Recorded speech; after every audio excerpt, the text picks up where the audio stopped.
Okay, good morning.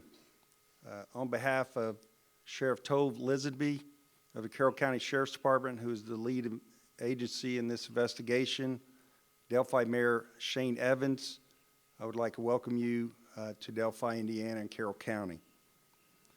If you would allow me a little bit of latitude here before we get into the meat and potatoes of the press conference to give a couple of thank yous, I would like to do that now. We volunteer because we care. Again, we volunteer because we care. I saw that on a fire truck here in Delphi, Indiana yesterday. And I believe it's a way of life here in Delphi in the Carroll County community. Because the way this community has wrapped their arms around this investigation and provided not just resources for officers as they're investigating this case, but also their willingness to give us information and anything that we have asked, including this church today for the press conference that Pastor Todd has given us. And of course, we want to thank the Delphi United Methodist Church for this facility today. Again, I would like to thank everyone who's given donations and any general support to this investigation. I would also like to thank in advance the person who's going to call our tip line and give us that tidbit of information that's going to lead to the arrest of the murderers of Liberty German and Abigail Williams. And I would like to thank the media for their patience. I understand there's information that you would like to get to your subscribers, get out into the media. But as you know, we have information as germane to our investigation that we have to keep close to the vest because this investigation is too important to make any mistakes and give out the wrong information. So again, I thank you for your support and your patience as we go through this case. There are a couple of acknowledgments I must introduce today, a couple of folks, department heads that are here. We have Delphi Mayor Shane Evans, Carroll County Prosecutor Rob Ives, Carroll County Sheriff Tove Lisenby, Delphi Police Chief Steve Mullen, Indiana State Police Superintendent Doug Carter, FBI Assistant Special Agent in Charge Greg Massa, and Captain Dave Burston, Chief Public Information Officer for the Indiana State Police. Obviously, the reason we are here today is to give out information in the double homicide of Liberty German and Abigail Williams. On February 13th, Abigail Williams, 13, and Liberty German, 14, went on a hike at the Delphi Historic Trails. On February 13th, they were reported missing later in the afternoon when they failed to return to a pickup location as a family member returned to pick them up from their hike. After organized searches on February 14th, one of those search parties unfortunately found the bodies of the two teens. Evidence in this case has led investigators to believe this is a double homicide, and that's what we're investigating at this time. Also shown in front of me is an enlarged depiction of a person believed to be the suspect in this case. We are actively looking for this person. We believe this person is our suspect, and we would like any information, regardless of how small or minute you might believe that information to be. It might be the one piece of a very large puzzle that helps us get this person in custody. So please call our tip line, 844-459-5786. And again, I would like, as we go through this press conference, to remind the media there's going to be information that is germane to our investigation that we're not going to release today. But at the end of the press conference, we will have time for question and answers. So as we go through our speakers, I ask you to please hold your questions to the end of the press conference. So at this time, I would like to invite Indiana State Police Superintendent Douglas Carter to the podium.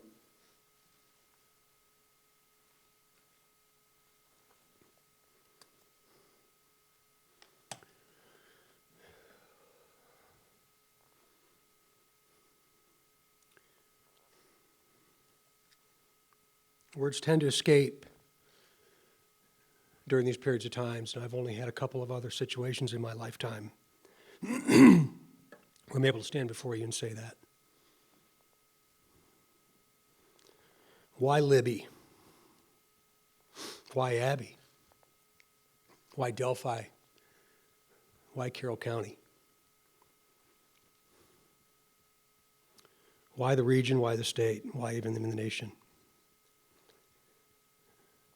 I say that because this is a classic example and a clear example that evil lives amongst us. To the family, to the community, the region, the state, as a leader of the Indiana State Police, I say, I am so very sorry. Resources. It's unlikely that any of you will ever see, nor will we ever see or experience again, the level of resources that are attached to this investigation.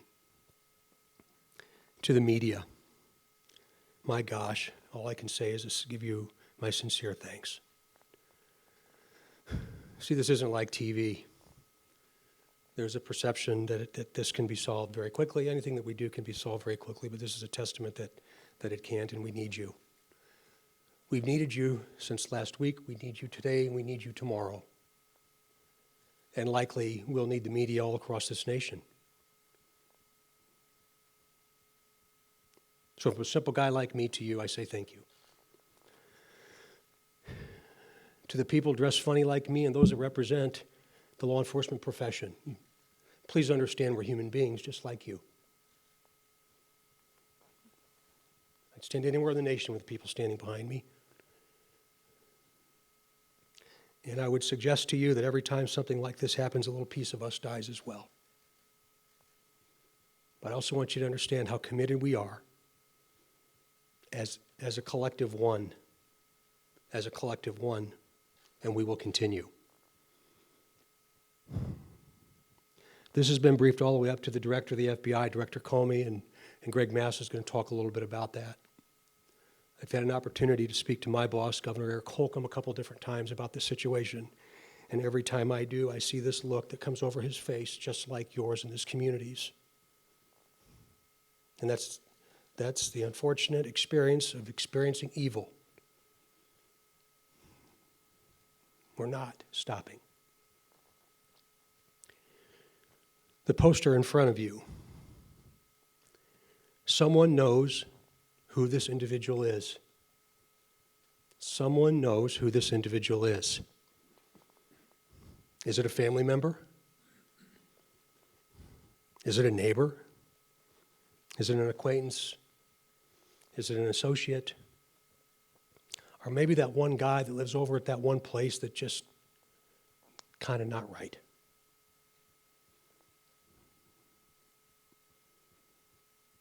Maybe it's his jeans. Maybe it's his jacket or his sweatshirt. Maybe it's his shirt tail. Maybe it's his posture. Maybe it's the right hand in his pocket. You see, even with technology, we need human intelligence. In other words, we need you. I'm not suggesting that science, that everything that we can do with science has been done, because we are just getting started.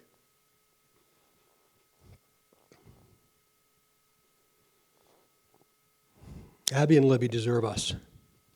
They deserve every single one of us, and not just the people standing up here on the stage that have given so much of their lives to not just this, but to this profession, but each and every one of you. Each and every person listening, watching, or seeing this in some form, we need you. Libby and Abby need you. Please do not rationalize tips away. Rationalize what you think that might not be important away. By thinking he would never do that to another human being. Or think, what I know doesn't matter. Let folks like the people that are standing behind me with such incredible passion and commitment and dedication to this profession make that determination. Tips are anonymous. Some might not want to talk about it because they don't want to get involved, because they know the individual. Again, he may be a family member, probably has a family. No one will ever know. No one will ever know. There's not an agency on the planet better than helping us facilitate this than the FBI. And they're as entrenched in this as anybody. No one will know. As poor as this picture is, somebody knows. And if you're watching,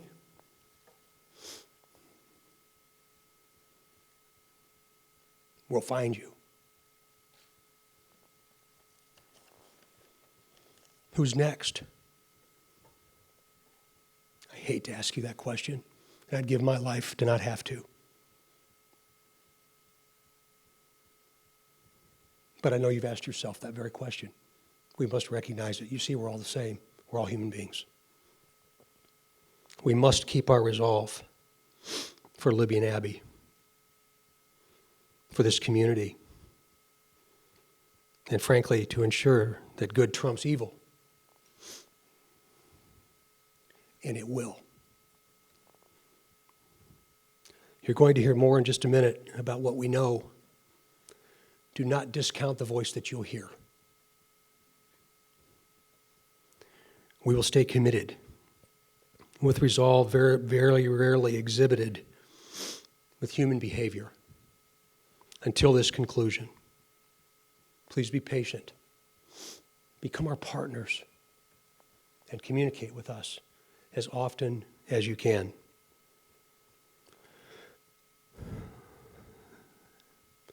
And now from a very humble servant, that's the most blessed guy on this planet to represent the profession that I represent, to Abby and Libby. It's my hope and my prayer that you're now experiencing God's promise of eternal peace.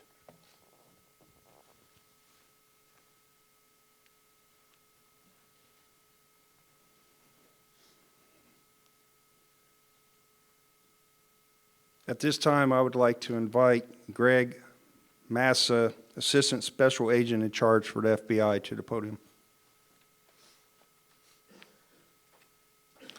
Good morning.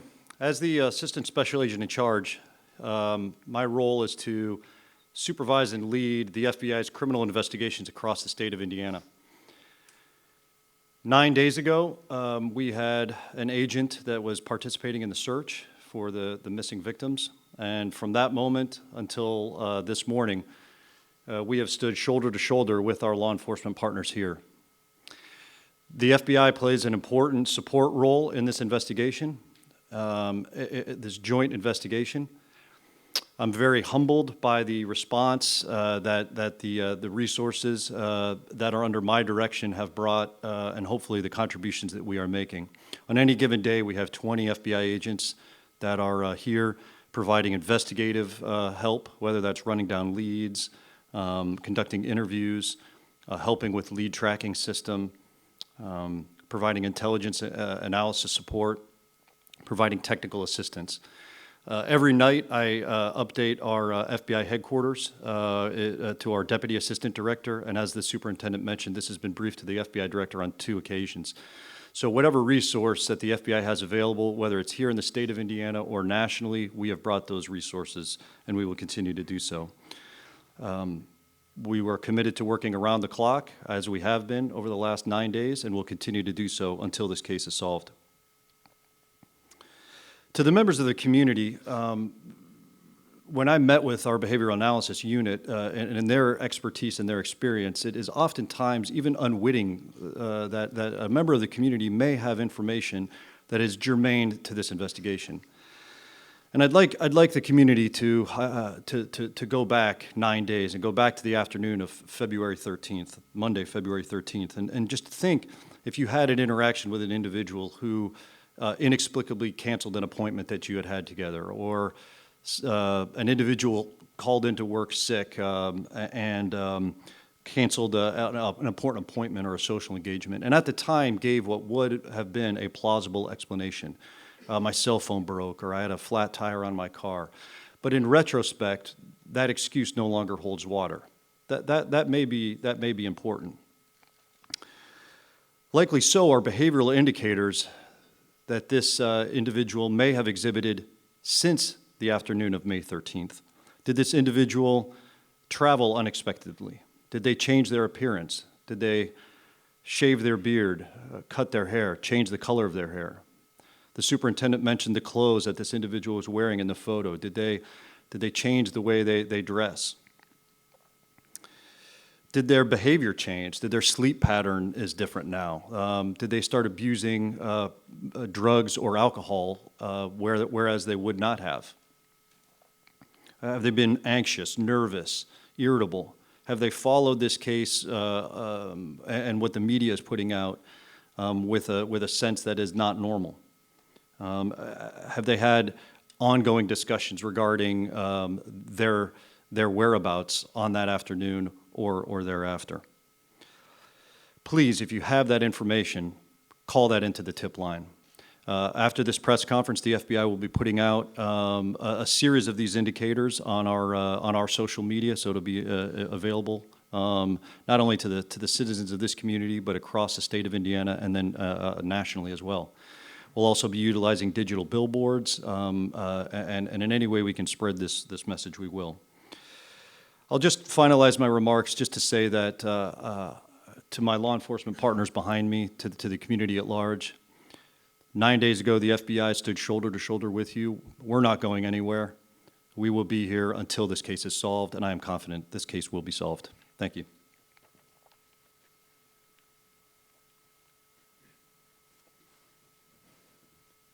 At this time, I would like to invite Captain Dave Burston, Chief Public Information Officer for the Indiana State Police, to the podium.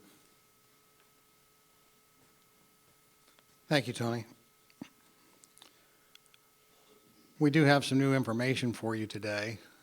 It's in the form of an audio file from the cell phone that Liberty German had with her at the time.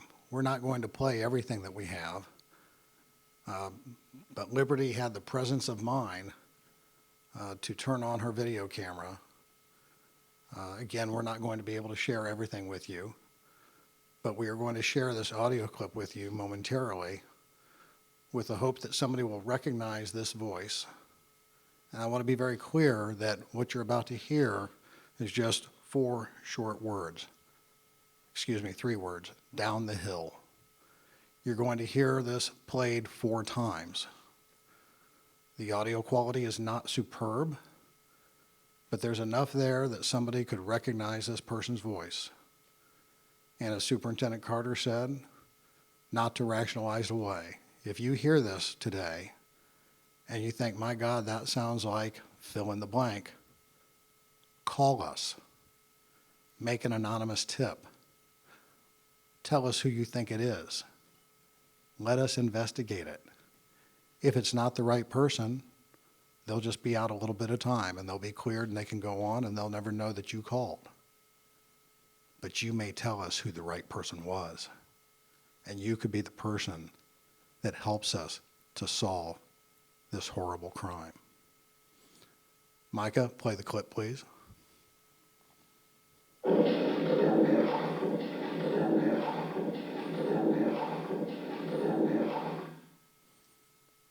you play it one more time?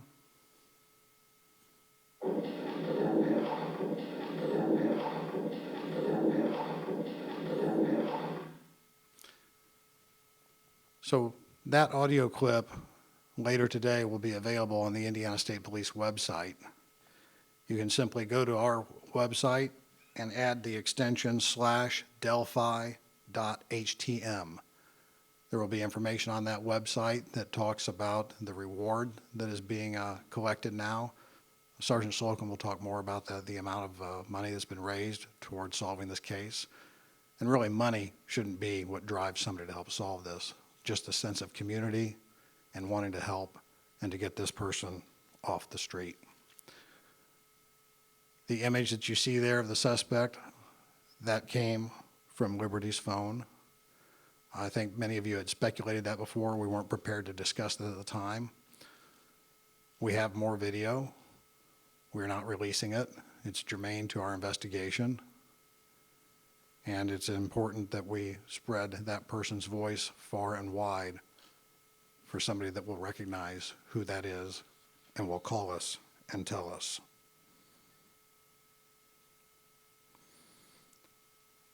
I also want to tell you that there will be a tip line.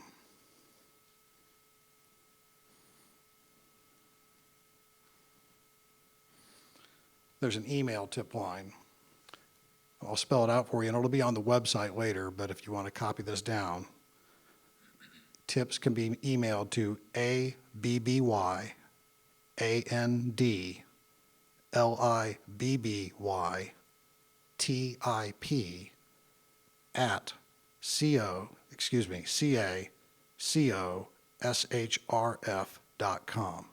So that is Abby and Libby Tip at CACOSHRF.com. Phone number, email, call the Delphi Police, call the Carroll County Sheriff's Department, call the state police. Help us to capture the person responsible for these murders.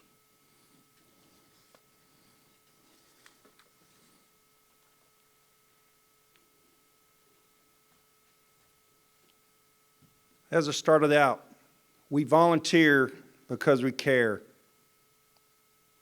I believe that's a way of life here in Carroll County and the Delphi area. As Captain Bursa indicated, we now have monies for a reward. I believe we're in upwards to around $41,000, with $25,000 being donated by the FBI, $10,000 by the Indiana Packers, a local business. The Andersons have donated $5,000. Indiana Lafayette Savings and Loans has donated $1,000. They do that because they care. We need to solve this case. We have every resource that we can think of to prompt people to give us information. We need to get the murderer of Liberty German and Abigail Williams into custody sooner rather than later. That will be the end of our press conference. As far as speakers at this time, we will entertain questions.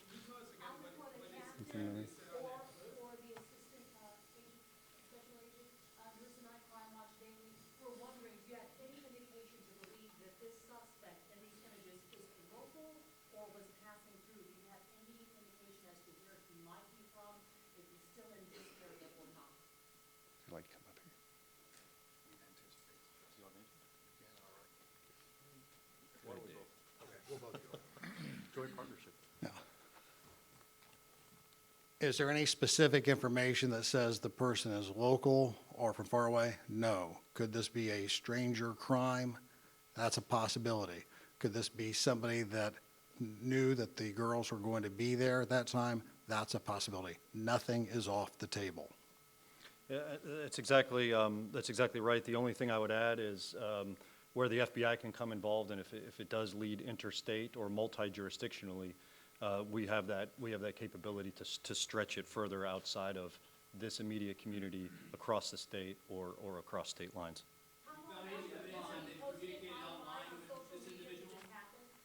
Let's go one at a time. I'll let you do your follow-up, then I'll come to you. What's your follow? Go ahead and do your follow-up. How long after Liberty posted to social media did this crime happen? Did the murders happen immediately after, or was there time for someone to see them on social media and then meet them on that trail? As a special, we know that there are going to be lots of questions that we specifically cannot answer because there are things that we do not want to tip our hand to the person responsible for this. That kind of information we're keeping close to ourselves. Is it reasonable to think that that's an area, one of two things happen. That was a chance encounter. That's possible. Don't think it's likely, but it's possible. Or that person knew that they were going to be there.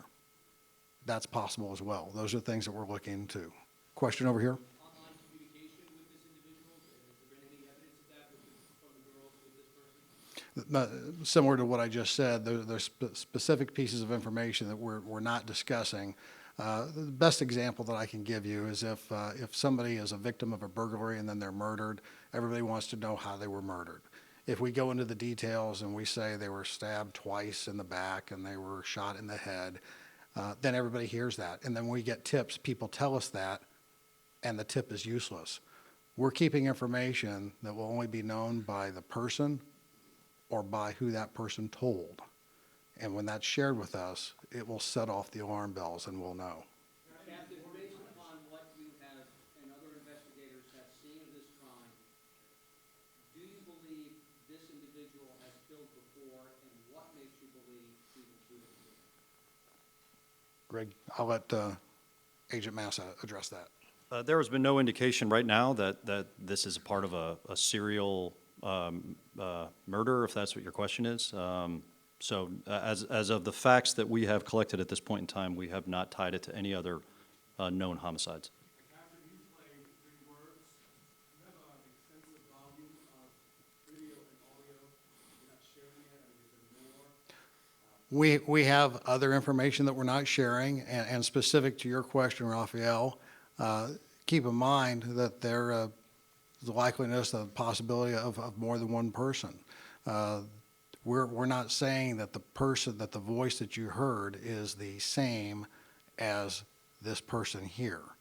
This is all very complicated, very involved, and as much as we would like to tell you everything, more importantly, we want to solve the crime. Can you clarify those who you just said that is not the voice of the person in that picture? Just clarify that statement. That could be or could not be. So where's the audio from them? So just so The audio is also from Liberty's phone. So again, she had the presence of mind to have the phone on and to capture video as well as audio. No, I can't. And to be clear, is that a loop that you're playing several times? That is a loop that we played 4 times for purposes for you to hear it. The cell phones were found, there's one cell phone. Did the suspect or suspects leave anything that you can talk about after scene? No, there's nothing I can speak to about the scene investigation and collection of evidence. Did that photo come from one of the girl's cell phones in that recording?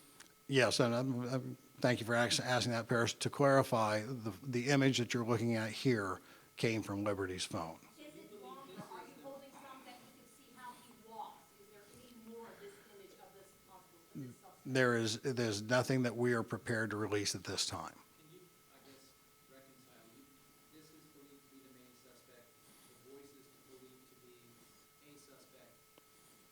Can you say you believe that's the voice of that man in that photo? No, I can't say that because we weren't there. We know that voice was captured from her cell phone. We know this image was captured from her cell phone. Keep in mind, all of you are in the television business. What do you see out of the TV? You see this. You don't see what's over here. You don't see what's over here. So there's lots more that we're looking at. Captain, how was it determined that he was the main suspect? Can you go into detail on that?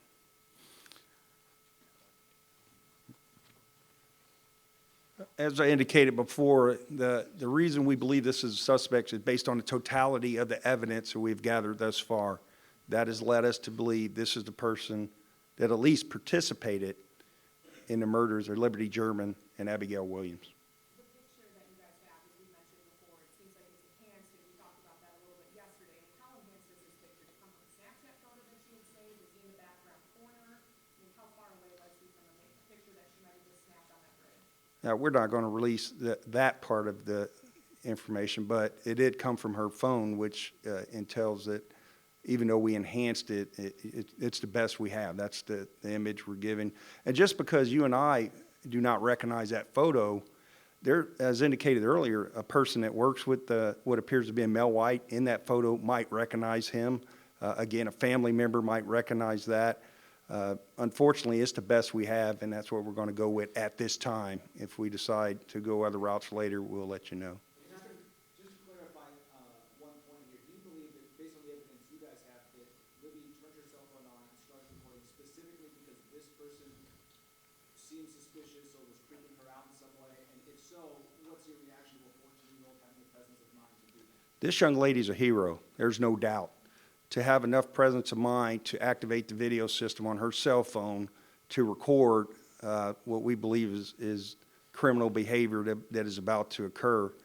As far as the first part of your question, that's something we're going to keep close to the vest as part of our investigation. But there's no doubt in our minds that that young lady is a hero. And along those lines, I know you guys have to keep a lot of, close to you, but there's a lot of experience up here. Have you guys ever seen anything like some of the details we're seeing with this case? And is this something that you guys have seen parallels with in other areas? Well, unfortunately, when you're in the law enforcement business, there are crimes that occur in this nature. As far as the time frame and different things, in my experience, are unique to my career. But there are a lot of smart people standing behind me that will probably have a different answer. But again, rest assured, we're using our resources to put the person and/or persons that murdered Liberty German and Abigail Williams into our jail here in Carroll County. The only thing that I want to add to that is all of you have more questions than we can answer here today without compromising the case. I think we all can agree there's one thing we want to do. We want to capture the person or persons responsible for this crime. We wanted to get the audio clip out to you. We wanted to confirm to you where that image came from. We've accomplished those two things here today. We encourage you to play that audio to your audiences frequently over the days to come so that we can develop a tip to that tip line or to the email address that I gave you or to the website information that will be on the State Police website at 10:45.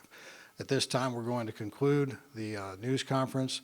Thank you all very much for coming here today and to helping to spread the word. Thank you.